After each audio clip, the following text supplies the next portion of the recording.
विशेष लाभ लेने के लिए कह सकते हैं, या जबरदस्ती कराया जा रहा है उसके लिए भी कह सकते हैं, क्योंकि लाभ एक ऐसी चीज है, जनता अपनी रोजी रोटी मकान इन सब के लिए जी रही है, तो कहीं ना कहीं इसका भी तो इफेक्ट पड़ता है आरक्षण के। जिस तरीके का narrative Bharatiya Janata party set करना चाहती है और जिस तरीके से धर्मांतरण का एक नया मुद्दा इस पूरे के पूरे प्रकरण के अंदर लाया जा रहा है, ये भारतीय जनता पार्टी का एक नैरेटिव है। क्योंकि देखिए पिछले 10 सालों के अंदर अगर भारतीय जनता पार्टी ने भारत के युवाओं के, महिलाओं के, किसानों के अगर इन मुद्दों को ढंग से उठाया होता और इन मुद्दों के लिए कोई काम किया होता तो भारतीय जनता पार्टी को इस तरीके की ओछी राजनीति करने की जरूरत नहीं पड़ रही। संजीव जी, मैं नहीं कह रही हूँ, ना भी भाजपा की तरफ से कोई ऐसा बयान आया, ये मैं आपसे इसलिए कह रही हूँ कि ये एनसीबीसी की रिपोर्ट है। रिपोर्ट के मुताबिक जब वो सर्वे करने गए थे पश्चिम बंगाल में, तो उन्होंने सर्वे में फरवरी मार्च में ये पाया कि कहीं ना कहीं 10% धर्मांतरण हुआ है आरक्षण को लेने के लिए।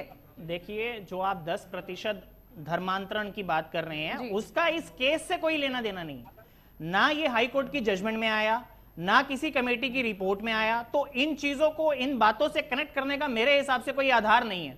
तो इन बातों को लेकर के कनेक्शन इसलिए है क्योंकि अब हाईकोर्ट ने कहा एक नए सिरे से रिपोर्ट तैयार होगी, नए सिरे से रिपोर्ट तैयार होके ये आएगा सामने कि किसको जरूरत है आरक्षण की, किस आधार पर आरक्षण किया गया है। ये बड़ा अहम सवाल था, इसलिए अहम सवाल था क्योंकि आनंद फानन में अगर जल्दबाजी में हाईकोर्ट कह रहा है निर्णय लिया गया है, तो यानी कहीं ना कहीं कोई संशय बना हुआ था, इसके बाद हाईकोर्ट ने फैसला लिया होगा। देखिए, हाई कोर्ट ने बड़ा स्पष्ट कर दिया अपने आदेश के अंदर कि दोबारा से कमेटी का गठन किया जाएगा। कमेटी अपनी रिपोर्ट बनाएगी कंसल्टेशन के साथ अति पिछड़ा वर्ग आयोग के साथ मिलकर के, और उसके बाद उसको विधानसभा में रखा जाएगा जी।